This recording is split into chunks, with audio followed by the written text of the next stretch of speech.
18절부터 한 절씩 교독합니다. 여호와께서 모세에게 이르시되 눈의 아들 여호수아는 그 안에 영이 머무는 자니 너는 데려다가 그에게 안수하고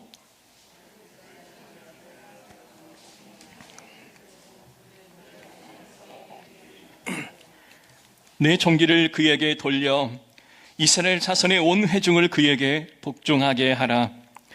그는 제사장 엘르아살 앞에 설 것이요 엘르아살은 그를 위하여 우림의 판결로서 여호와 앞에 물을 것이며 그와 온 이스라엘 자손 곧 온 회중은 엘르아살의 말을 따라 나가며 들어올 것이니라.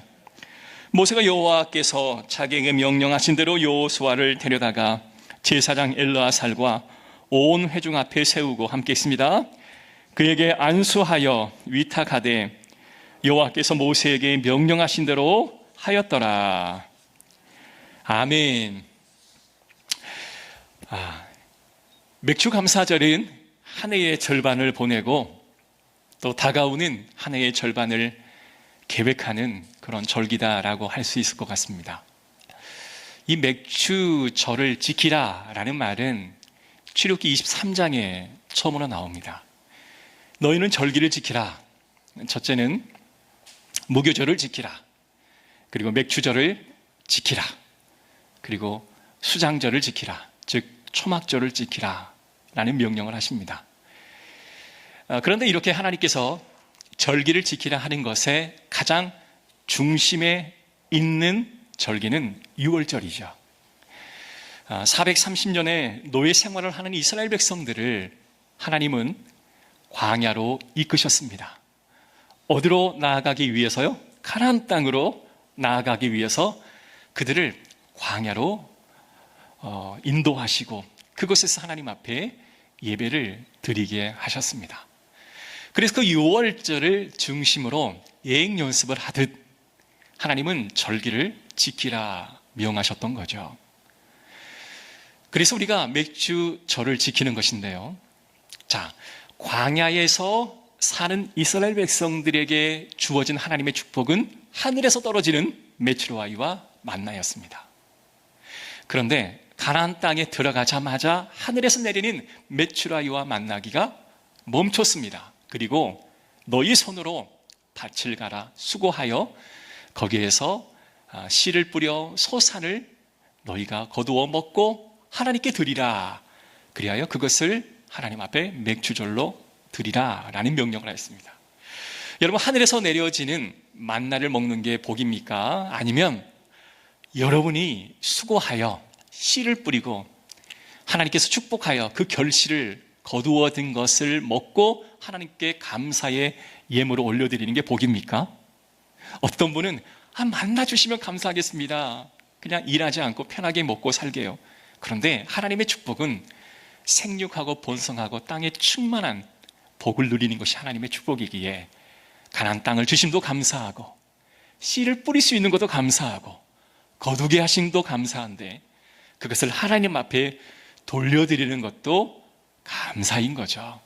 그래서 너희는 맥주절을 지키는 것에 하나님 말씀을 순종하라. 그래서 맥주절은 곧 감사의 절기이기도 하지만 또 다른 편으로 보면 순종의 절기이다 라고 말하는 것입니다. 사랑하는 성도 여러분, 맥주절을 지키는 일을 순종하시고 하나님의 축복의 대로에 놓여지는 저와 여러분 되시기를 주의 이름으로 축복합니다. 자, 맥주절이 7월 첫째 주죠. 우리가 한 주 수년하여 드리고는 있지만 지난 6개월의 삶을 되돌아보는 시간인 것 같아요. 여러분 열심히 살아오셨죠. 지난 6개월 동안 아마 최선을 다해서 여러분이 할 수 있는 한 최대한 여러분이 능력을 발휘해서 일을 하여 오셨을 겁니다. 그런데 우리가 때론 질주하다가는 느끼지 못했던 것을 잠시 벤치에 앉아 쉬면서 지나온 걸어왔던 삶을 뒤돌아보면 그런 일이 있었구나. 다시 한번 후회도 하고 다시 재조정도 하여 다시 나아갈 수 있는 기회를 우리에게 허락해 주시는 거죠. 여러분, 맥주 감사 주일은 지난 우리에게 허락해 주신 것을 감사하고 또 잘못했던 것들을 회개하고 다시 한번 하나님이 원하시는 것이 무엇인지를 깨닫고 나아가는 그런 결단의 절기가 맥주 감사 주일인 줄로 믿습니다. 오늘 모세의 삶을 통해서 어떻게 하면 이 맥주절이 순종의 절기이며 이 모세의 삶이 어떻게 해서 순종의 사역이었는지를 함께 나누기를 원합니다. 여러분, 한 민족의, 한 가정의, 한 교회의, 한 나라의 올바른 지도자가 세워지는 것은 너무나 복된 일입니다. 이스라엘 백성에게는 위대한 모세라고 하는 지도자가 세워졌습니다. 그런데 그가 위대했던 것은 자신이 가야 할 길과 그리고 멈춰야 할 길을 정확히 알았기 때문에 그는 위대한 지도자나 불리움을 받을 수 있는 겁니다. 여러분, 열심히 앞으로만 향하여 진굴한다고 해서 그가 위대한 지도자가 될 수 있는 건 아닙니다. 열심히 나아가는 것도 있지만 때론 멈춰서서 자신이 해야 할 일도 있지만 자신이 해야 할 일이 멈춰졌음을 깨닫는 것도 여러분 놀라운 지혜자인 줄로 믿습니다. 모세가 왜 이렇게 하나님의 큰 능력의 지도자가 될 수 있었을까? 그는 하나님의 말씀에 철저히 순종하는 자가 되었습니다. 하나님께서는 모세에게 이미 너의 시대는 저물고 새로운 시대가 올 것을 예고하였습니다. 모세가 얼마나 오랜 시간 동안 수고하고 노력했습니까? 40년의 궁중의 세월, 자기 힘으로 뭔가 할 수 있을 거다 생각했지만 아주 처절히 무너졌고 40년 광야의 양치기의 생활을 하면서 그는 영적으로 무기력했고 인간적으로도 철저히 무너지는 삶을 살았습니다. 호레산 떨기나무에 타오르는 불꽃에 가지가 타지 않는 하나님의 이적을 경험하고 또 수없이 많은 기적을 체험하고 하나님이 그에게 사명을 주십니다. 그리고 그에게 하나님께서는 바로왕을 만나 그 바로왕에게 우리 민족을 내어달라라고 하는 하나님 말씀을 전하여 그렇게까지 출애굽했던 그 모든 여정들이 얼마나 기적이고 놀라운 하나님의 은혜였습니까? 아마 이스라엘 백성들은 이 모세의 노고를 잘 알 것입니다. 오늘 말씀을 접한 저와 여러분도 모세를 좀 가나안 땅에 입성해서 신명기 그 광야에서 고별 설교하는 게 아니라 가나안 땅을 정복하고 그 가나안 땅 안에서 그의 마지막 고별 설교를 들을 수 있다면 얼마나 다행이겠습니까? 그런데 하나님의 계획은 그것이 아니었어요.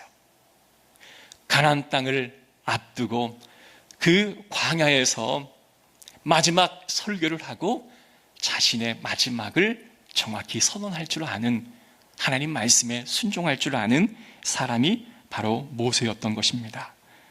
사랑하는 성도 여러분, 하나의 일들이 마무리되고 종결되면서 하나님은 모든 것이 끝마쳐지는 것이 아니라 늘 새로운 일들을 계획하십니다. 우리는 모세의 삶을 통해서 우리의 삶을 다시 한번 되돌아보았으면 좋겠습니다. 모세는 형 아론이 하나님의 곁에 갔던 것처럼 그도 하나님께로 돌아가는 삶을 그는 준비하고 있습니다. 모세는 하나님 앞에 제한된 삶을 살았던 거예요.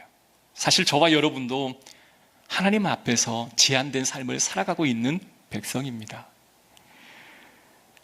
우리가 뭔가 자꾸 채워 넣으려고 하는 마음의 근원은 우리의 살 날이 너무나 많이 남아있기 때문에 그 남아있는 날들을 준비하기 위해서 우리는 자꾸 뭔가를 채워 넣으려고 합니다. 우리의 삶이 무한대라면 더 집어넣어야 합니다. 더 얻어야 합니다. 더 많은 것을 차지해야 되고 더 많은 수고와 노력을 해서 쟁취해야만 할 것입니다. 그러나 우리의 삶은 무한하지 않습니다. 모세처럼 부름을 받을 때가 있다라는 거죠. 그래서 우리는 제한된 삶을 살아가고 있는 주의 백성으로, 제한된 환경에서 살아가는 주의 백성으로 내가 어디에다 가치를 두고 살지를 다시 한번 재조명을 해야 한다는 것이죠. 사랑하는 성도 여러분, 이미 우리에게 주신 은혜가 참으로 큰 줄로 믿습니다. 우리와 영원히 우리의 가족이 함께할 수 없습니다. 우리의 성도들이 우리와 영원히 함께할 수 없습니다. 우리가 그들과 영원히 함께 살아갈 수 없습니다. 일부 예배도 그런 말씀을 했는데요. 제 딸이 이제 22살입니다. 걔가 처음 태어나가지고 그 뱃잎저고리에 쌓여있는 그때의 본지가 엊그제 같은데, 아니 벌써 22년의 세월이 흘렀어요. 좀 지나면 아마 남자친구 데려오겠죠? 좀 지나면 결혼하겠죠? 그리고 내 곁을 떠날 겁니다. 따져보니까 딸과 살 수 있는 그 횟수가 불과 몇 년 안 남은 것 같아요. 우리 둘째도 마찬가지고 셋째도 마찬가지고. 그래서 내가 뭔가를 얻기 위해 막 내달리는 인생이 곧 저의 인생이기도 하지만 내게 허락해 주신 그들과의 그 유한한 삶을 성실하게 아름답게 나누며 살아야 되겠다, 그런 생각들이 들더라고요. 사랑하는 성도 여러분, 우리는 아내가 좀 더 세심했으면 좋겠다라고 생각을 합니다. 아내는 또 남편에게 우리 남편이 좀 더 능력이 있었으면 좋겠다라고 생각합니다. 우리의 자녀들이 자기 앞가림하고 능력 있는 자녀가 되어서 자신의 일들을 자신이 잘 해결해 나갔으면 좋겠다라고 하는 소원은 갖고 있지만 그 소중함의 가치를 누리는 사람은 많이 없는 것 같아요. 이 세상을 바라보는 시간, 우리가 눈을 떠서 한 번이라도 제대로 바라봤으면 좋겠고 한 번이라도 귀를 제대로 열어 들었으면 좋겠습니다. 여러분, 우리가 건강하여 지금 예배당에 오지만 오늘 우리가 누리는 이 하루는 병원에 있는 저들에게는 정말 꿈과 같은 소망하는 하루가 되지 않겠습니까? 너무나 값진 것들을 우리에게 허락해 주셨는데 더 많은 것을 가지고자, 더 많은 것을 얻고자 다른 방향으로 뛰고 있다면 여러분, 우리에게 이미 주신 하나님의 소중함을 더 깊이 깨닫는 이 감사절이 되시기를 주의 이름으로 축복합니다. 모세의 삶은 영원할 줄만 알았습니다. 모세의 삶이 파란만장했고 또 모세의 삶을 보면 그의 마지막도 그의 마지막인 것을 예측할 수가 없었습니다. 모세가 나이가 들어도요, 귀가 쇠하지 아니하고 기력이 쇠하지 아니하였다라고 성경은 말하고 있습니다. 그 말은 모세를 따르는 주변의 많은 사람들이 모세를 바라볼 때 모세가 너무 건강한 거예요. 그런데 갑자기 하나님이 그를 데려가시겠다라고 명령합니다. 여러분, 이게 무슨 상황일까요? 모세의 사명이 다했기에 하나님이 그를 데려가시겠다라고 하신 거죠. 사랑하는 성도 여러분, 모세의 사명이 다하면 하나님이 모세를 데려가시는 것처럼 우리의 삶 또한 무한한 삶이 아닌 유한한 삶 가운데 살아가고 있음을 알고 지난 6개월 동안 하나님 내게 주신 그 가치를 제대로 알지 못했다면 제대로 깨닫고 하나님 앞에 감사할 수 있는 저와 여러분의 삶이 되시기를 주의 이름으로 축복합니다. 이제 모세는 그의 사역의 마감이 되고 여호수아에게 그 사역이 바톤이 이어집니다. 그런데 저는 한 가지 고민합니다. 왜 모세는 여호수아에게 그 바톤을 넘겨주었을까? 아니, 하나님은 왜 여호수아에게 그 바톤을 넘겨주셨을까? 사실 여호수아와 동일하게 출애굽의 12정탐꾼 중에 긍정적인, 아주 도전적인 하나님의 명령을 그대로 이해했고 그대로 백성에게 전했던 사람은 또 한 사람이 더 있습니다. 그 사람은 갈렙이라고 하는 사람입니다. 여러분, 이 갈렙은 참 멋진 사람입니다. 갈렙은요, 광야에서 이스라엘 12지파가 진군을 할 때 제일 선봉에 섰던 지파가 유다 지파인데 그 유다 지파의 리더가 바로 갈렙이라고 하는 사람이었습니다. 영적인 지도자가 모세인 건 분명합니다. 그러나 제일 선두에 서서 모든 백성들의 행군을 지휘할 수 있었던 사람은 갈렙입니다. 실제로 여호수아는 모세의 수종드는 자와 그의 역할이 비슷하죠. 그렇다고 한다면 우리의 관점으로 본다면 저는 여호수아보다는 갈렙이 더 어울리지 않는 사람이 아닐까, 그런 생각을 해보게 됩니다. 40년 광야 행진을 하는 가운데 이 갈렙은 자신의 진면목을 다 드러내 주었습니다. 처음으로 그의 진면목이 나타났던 것은 12지파에서 선별한 12정탐꾼이 가나안 땅을 정탐을 할 때 10명의 정탐꾼은 그곳은 거인들이 살고 있는 땅이라 우리는 들어갈 수 없습니다. 그들에 비하면 우리는 맷두어가 같습니다 라고 말했던 사람과는 달리 여호수아와 갈렙은 우리가 비록 아낙 자손을 보았지만 움츠려 들 수 없는 것은 우리가 가서 능히 이기리라, 올라가서 그 땅을 취하자, 하나님이 능히 이기게 하시리라. 여러분, 믿음의 사람은 믿음의 고백을 하는 줄로 믿습니다. 갈렙은요, 믿음의 사람이었기에 그의 언행은 믿음의 고백이었습니다. 그리고 이 갈렙은 인내의 사람이기도 했습니다. 여호수아와 갈렙은 믿음의 고백을 했습니다. 만약에 백성들이 그 믿음의 고백을 받아들였다면 그는 광야에서 애굽에서 나온 뒤 곧바로 가나안 땅으로 진군할 수 있었을 거예요. 그러나 10명의 그 청탐꾼이 했던 그 말에, 그 부정적인 말에 200만 명의 그 모든 백성들이 무릎을 꿇고 말았습니다. 그 무릎을 꿇고 만 덕분에 38년 동안이나 광야에서 그들은 머물러야만 했습니다. 여러분이 만약에 여호수아였고 여러분이 만약에 갈렙이었다면 얼마나 억울할까요?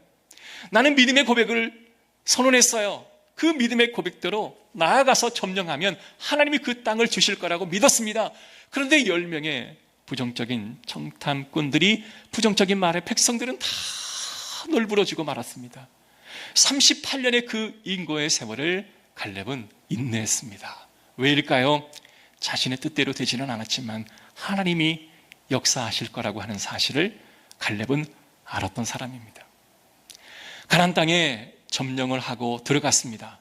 그런데 그 가나안 7족속이 머물고 있는 땅을 하나씩 점령하는 가운데 온 이스라엘 백성들이 가장 두려워하는 땅이 누구냐면 어디냐면 헤브론이라고 하는 땅이었습니다.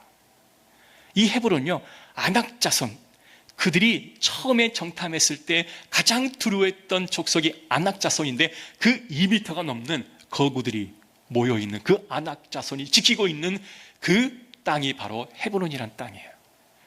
그 헤브론이란 땅은 970m 아주 높은 해발에 어마무시한 사람들이 지키고 서 있는 그 땅이었습니다. 그런데 갈렙은 그 땅을 나에게 주소서라고 여호수아에게 말하고 그 땅을 자신이 정복하겠다고 나섰습니다.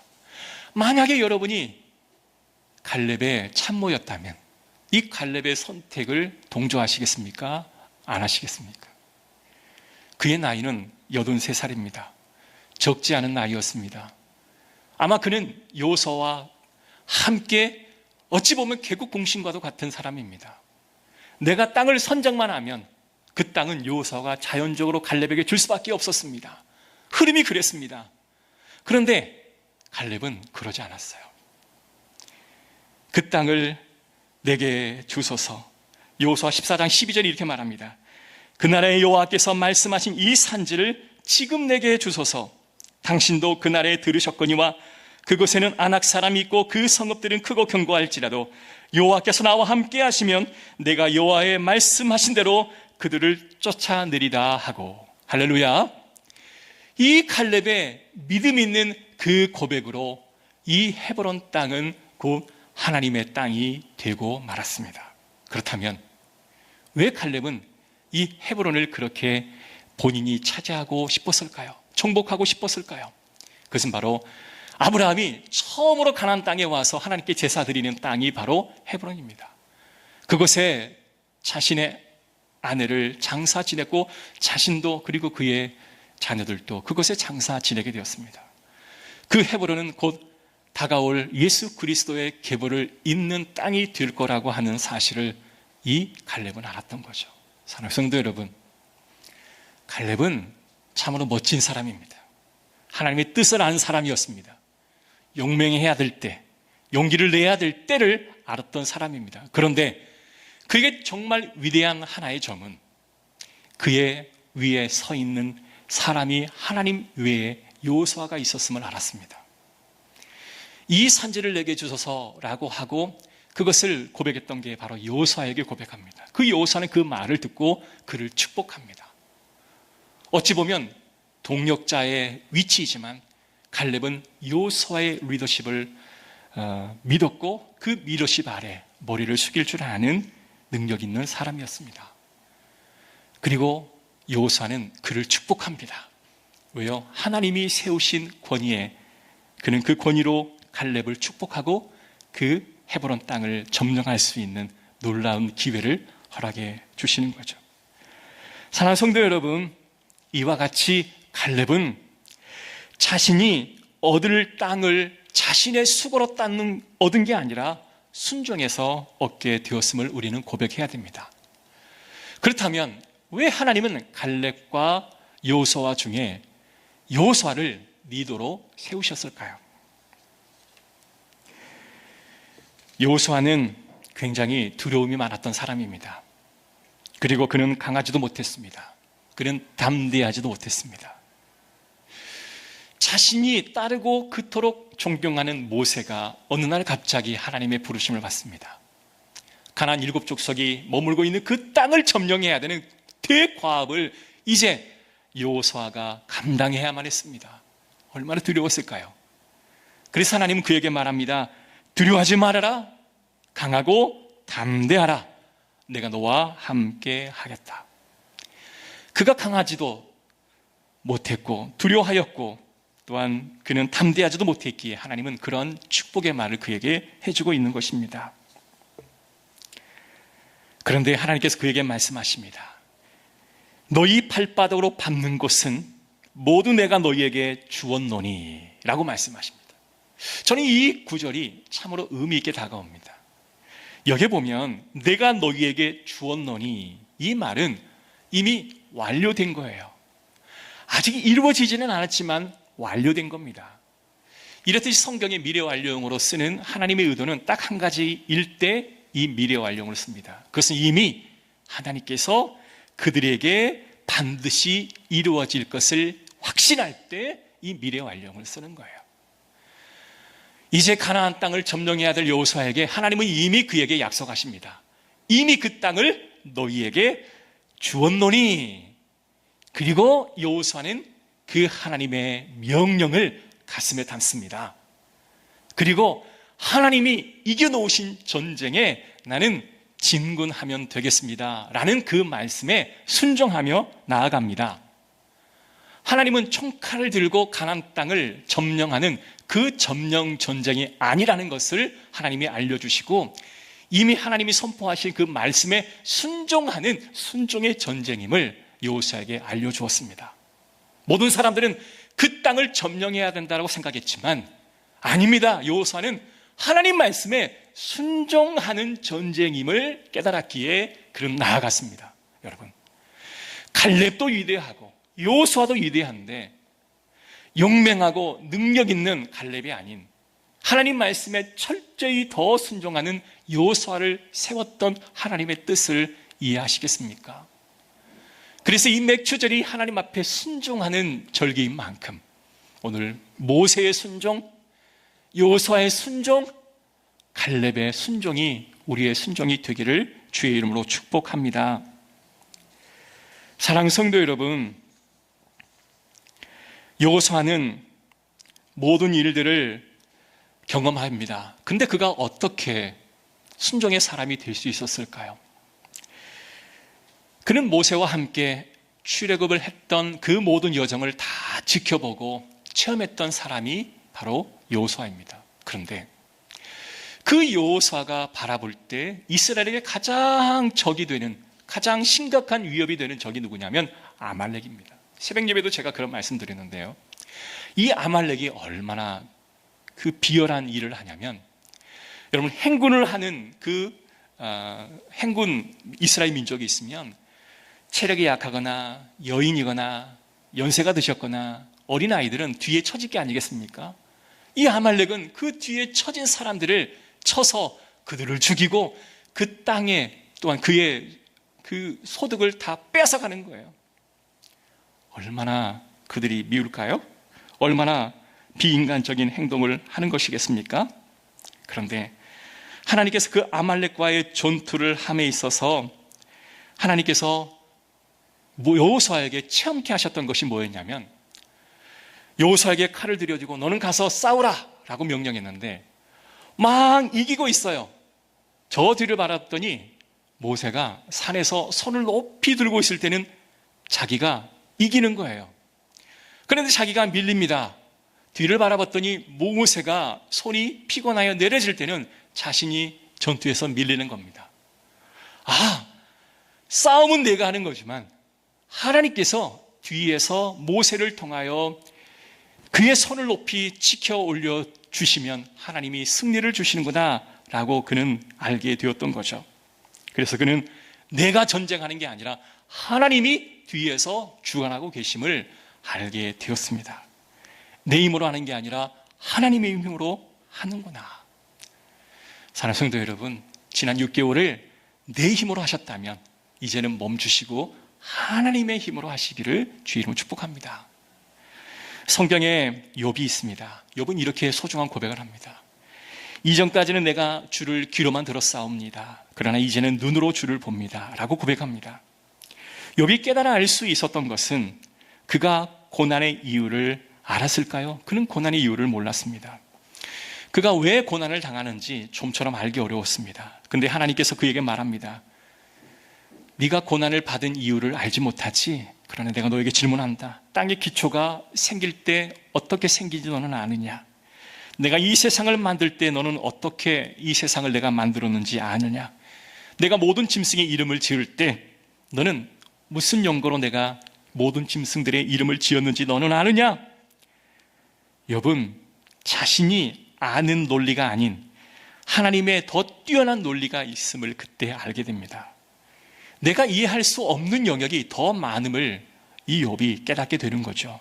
그러고 나서 그는 모든 것을 하나님 앞에 맡깁니다.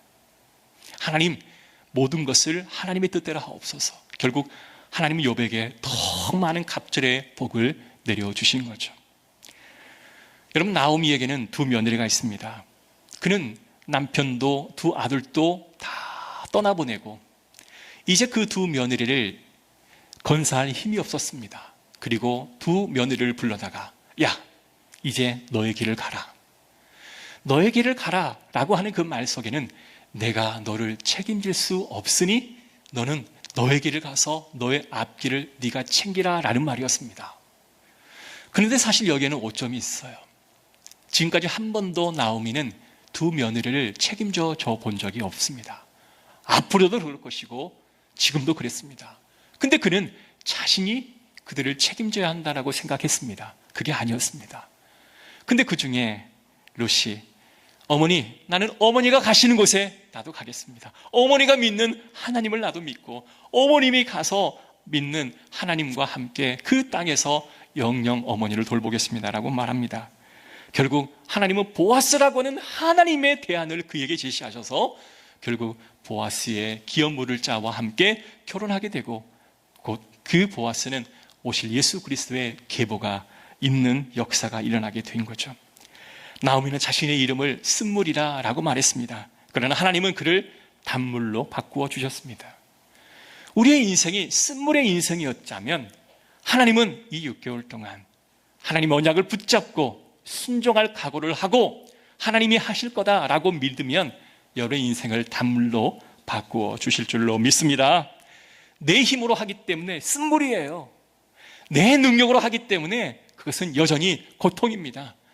하나님의 언약의 말씀을 굳게 붙들고 하나님, 내게 그런 말씀 주셨잖아요. 그 말씀 내가 붙들고 믿음으로 나아가겠습니다.